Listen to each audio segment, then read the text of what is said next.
የይሁድ ድርሳነ ማሕየዊ በአብ በወልድ በመንፈስ ቅዱስም በማመን በዕለተ እሑድ የሚነበብ የሚጸለይ ሰውን ሁሉ የሚወድ ዓለሙን ሁሉ የሚያድን ጌታችን የሞቱንና የመከራውን ነገር የሚናገር መጽሐፍ ይህ ነው። በሰርክም ጊዜ ጌታችን ኢየሱስ በሞቱና በሕይወቱ በመስቀል ላይ ተሰቅሎ 5 ሰዓት ፈጸመ። በሕይወቱ ከቀትር እስከ 9 ሰዓት ቆየ። በሞቱ ከ9 ሰዓት እስከ 11 ሰዓት ተሰቅሏልና ከዘመዶቹም ከደቀ መዛሙርቱም ካመኑበትም ሕዝብ ወገንስ እንኳ ከመስቀል የሚወርደው አላገኘም።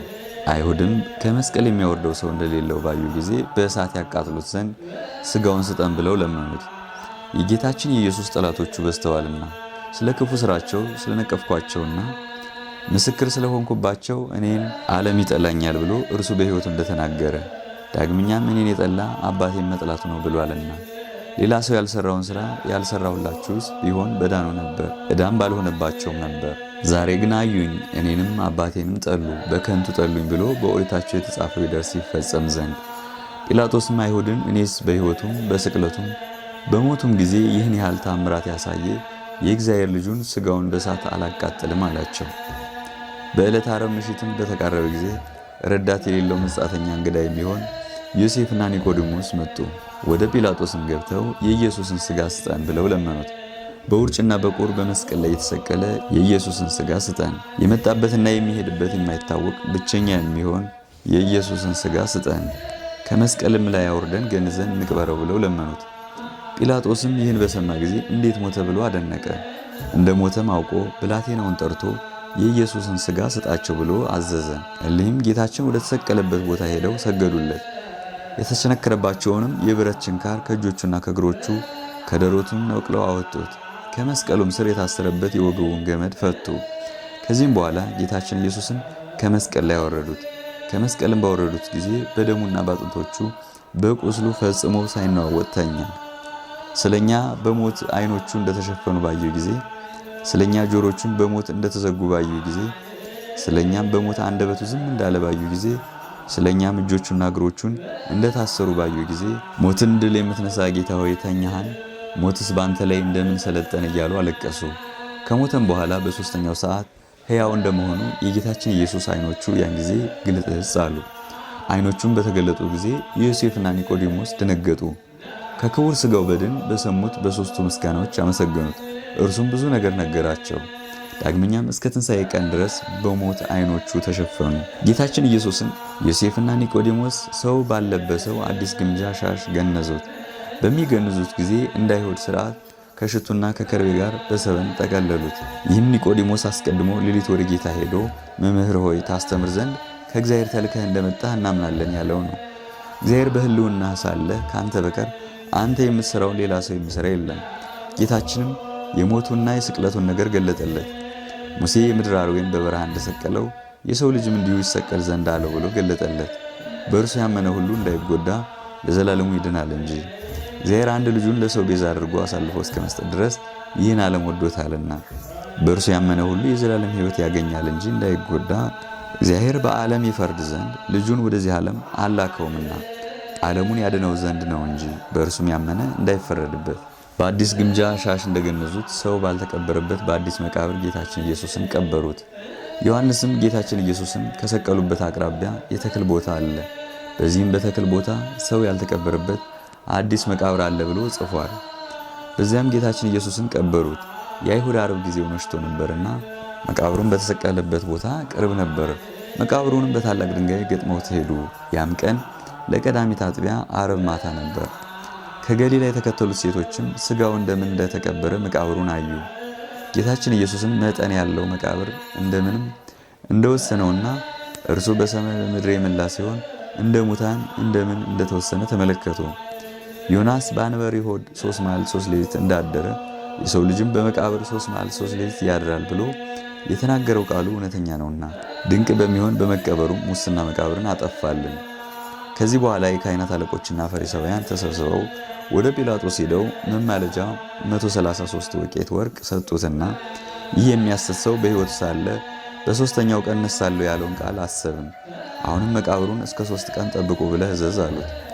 ደቀ መዛሙርቱም ሌሊት መጥተው በድኑን ሰርቀው እንዳይወስዱ ለሕዝቡም ከሙታን ተለይቶ ተነሳ እንዳይሉ ከቀደመች በደሉ የኋለኛይቱ በደሉ የከፋች ትሆናለችና አሉት። ጲላጦስም መማለጃ ስለተቀበለ የወታደር ጭፍሮች ተቀበላችሁ እናንተ እንዳወቃችሁ መቃብሩን አስጠብቁ አላቸው።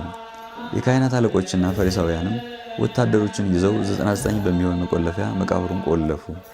አራቱም ሹማምንቶች ከ400 ጭፍራ ጋር የጌታችን የኢየሱስን መቃብር እስከ 3 ቀን ድረስ እየጠበቁ ተቀመጡ።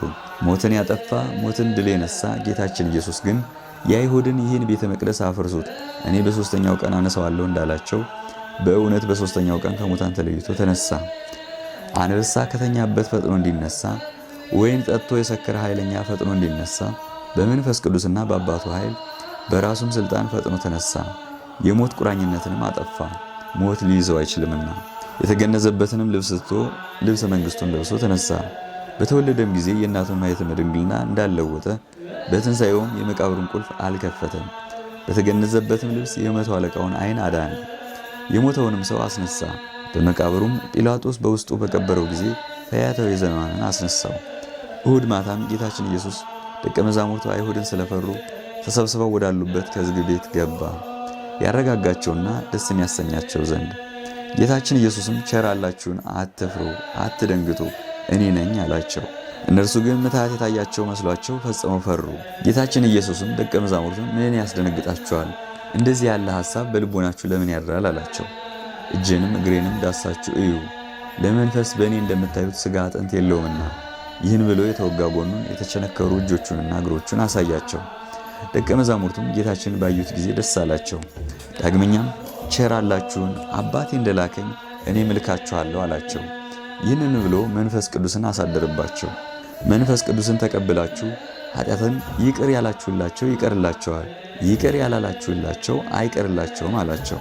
በ8ኛውም ቀን ሁለተኛ ጌታችን ኢየሱስ ደቀ መዛሙርቱ ከዝግ ቤት ገብቶ ተገለጸላቸውና ቸር አላችሁን አላቸው። ቶማስንም እጅህን አምጣ፣ እጄንም ጎኔንም ዳሰህ አለው። እመን እንጂ አትጠራጠር አለው። ያንንም የጌታን ሥጋ ቶማስ ዳሰሰው። አካላዊ ቃል በሥጋው ተሰቅሎ ሳለ ታግሶ የተቀበላቸውን የቅንዋቱን ቦታ አየ። ቶማስን በዳሰሰው ጊዜ ከመለኮትነቱ እሳትነት የተነሳ እጁ ተቃጠለ። ቶማስም ደንግጦ አቤቱ ፈጣሪ ጌታዬ አለ። ጌታችን ኢየሱስም አየኸኝና አመንኸኝን፣ ደጋጎችስ ሳያዩኝ የሚያምኑብኝ ናቸው ብሎ መለሰለት። ጌታችን ኢየሱስም በደቀ መዛሙርቱ ፊት በዚህ መጽሐፍ ያልተጻፈ ሌላ ብዙ ታምራትን አደረገ። ይህም የተጻፈው ኢየሱስ ክርስቶስ የእግዚአብሔር የባሕርይ ልጁ እንደሆነ ታምኑ ዘንድ ነው፣ በእርሱም ስም አምናችሁ የዘላለም ሕይወትን ታገኙ ዘንድ ነው። ጌታችን ኢየሱስም ከደቀ መዛሙርቱ ጋር እየበላ እየጠጣ እስከ 40 ቀን ድረስ ተቀመጠ። በ40ኛውም ቀን በብሩህ ደመና፣ በሰረገላ ብርሃን፣ በመላእክት ምስጋና፣ በነጋሪት ድምፅ በኪሩቤል ላይ ተቀምጦ አረገ። በነፋስም ክንፍ ተቀምጦ ወጣ። በመላእክትም ከተማ 9 ቀን አስተማረ። በመጀመሪያይቱ ቀንም መላእክት ተገዙለት ሰገዱለትም። በሁለተኛውም ቀን መላእክት ሰገዱለትም አመሰገኑትም። በሦስተኛውም ቀን አጋዕዝት አመሰገኑት ሰገዱለትም። በአራተኛውም ቀን መኳንንት አመሰገኑት ሰገዱለትም። በአምስተኛውም ቀን መናብርት አመሰገኑት ሰገዱለትም። በስድስተኛውም ቀን ኃይላት አመሰገኑት ሰገዱለትም። በሰባተኛውም ቀን ሊቃናት አመሰገኑት ሰገዱለትም። በስምንተኛውም ቀን ሱራፌል አመሰገኑት ሰገዱለትም። በዘጠነኛውም ቀን ኪሩቤል አመሰገኑት ሰገዱለትም። በማረጉም የሰማይን ጎዳና ጠረገልን፣ የሰማይንም በር ከፈተልን። በ10ኛውም ቀን በአባቱ ቀኝ በልዑል ዙፋኑ ተቀመጠ። አባቱ እግዚአብሔር አብ ልጄ በቀኜ ተቀመጥ ብሎታልና፣ መንፈስ ቅዱስም በቀኙ ያለ ነው። በጌትነቱም ወደ ሰማይ እንዳረገ ዳግመኛም በጌትነቱ በአባቱም ጌትነት ይመጣል፣ በመንፈስ ቅዱስም ጌትነት ይመጣል። ብዙ ብዙ በሚሆን በመላእክት የተመሰገነ በሰማይ ደመና ይመጣል። መብረቅ ከምስራቅ እስከ ምዕራብ አንድ ጊዜ እንደሚታይ ይመጣል። ከመስቀሉም ከችንካሩም ከእሾሁም አክሊሉ ጋር በተወጋበት ጦርም ጋር ሐሞትም ከጠጣበትም ጋር የተቸነከሩ የእጆቹም የእግሮቹም ደም እየፈሰሰ የተወጋ ጎኑም ደም እየፈሰሰ ለዘላለም ይሆን ቸርነቱን ለመፈጸም ይመጣል። ጌቶቼ አብ መንፈስ ቅዱስ ሆይ አደራላችኋለሁ። እመቤቴ ማርያም ሆይ ልጅሽ ኢየሱስ ክርስቶስ በነፍሱና በሥጋው በተቀበላቸው መከራዎች ሁሉ በመቸንከሩም የእሾህ አክሊል ተቀዳጅቶ በመሰቀሉ በሞቱም ወደ ሲኦልም በመውረዱ በጦር በመወጋቱ በመቀበሩ እማልድሻለሁ። ጌቶቼ ሆይ ኃጢአቴን ሁሉ ይቅር ትሉኝ ዘንድ ከኃጢአቴን ፍዳት አድኑኝ ዘንድ ለዘላለሙ አሜን። መስቀልን ታገሰ በመስቀል ላይ 5 ሰዓት የቆየ ክርስቶስ በሕያው ሥጋህና በሞተ ሥጋ ለአይሁድ 40 ዘመን እንደሰጠ የንስሐ ዕድሜ ስጠኝ፣ በድንገትም አትግደለኝ። ክርስቶስ ሆይ በፍቅርህ ከአይሁድ ፍቅር የተለዩ ወገኖች ወልድ ከመስቀል ጋር የተቸነከረና የተሰቀለ ሆኖ እንዳያድር ከጲላጦስ ዘንድ ሥጋህን ለማውረድ ለመኑ። ባወረዱህም ጊዜ በምስጋና ቃል ከመስቀሉ ወርዶ ለሁሉ ሕይወትን አደረጋሉ። በዋግራ ሽቱና በከርቤ ገርዜን በሚባል ልብስም ሙታን እንደሆኑ እንደ አይሁድ ሕግ የገነዙህ የታመነ ሟች ስትሆን ዓይኖችን የገለጥክ ፈጣሪ ክርስቶስ ሆይ በምዕራብ ቦታ አታስቀምጠኝ፣ ኩነኔና ደይን በዚያ የተዘጋጀ ነውና። ሁለት የሆኑ የኦሪት ጻድቃን በታች ወዳለ ወደ መሬት አውርደው የቀበሩ በዮሴፍ ተክል ቦታ የታነጸ መቃብር 5 ክንድ ሲሆን እንዴት ቻለ? እስከ ትንሣኤስ ድረስ በውስጡ እንዴት ተኛ? የሚያስፈራ የአንበሳ ልጅ በኃይሉ እንዲነሳ ከጣፈጠ ከወይኑ መጠጥም የተነሳ ኖህ እንደነቃ በሰላም ከሞት በኋላ የተነሳ ደም በደም ይነጻልና አቤቱ በሽተኛ የመሆን የኔ ባሪያህን ደም በደምህ አንጻ።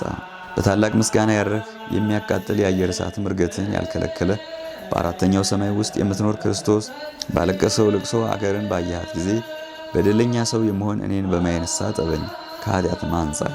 ፍጹም በሆነ በመንፈስ ቅዱስ ሳለ በግራ አይደለ በተለየ በአብ ቀኝ የተቀመጥ አቤቱ ዓለም እንደሚሰጥ አትሰጥምና የሥጋና የነፍስ መድኃኒትን ዛሬ ስጠኝ።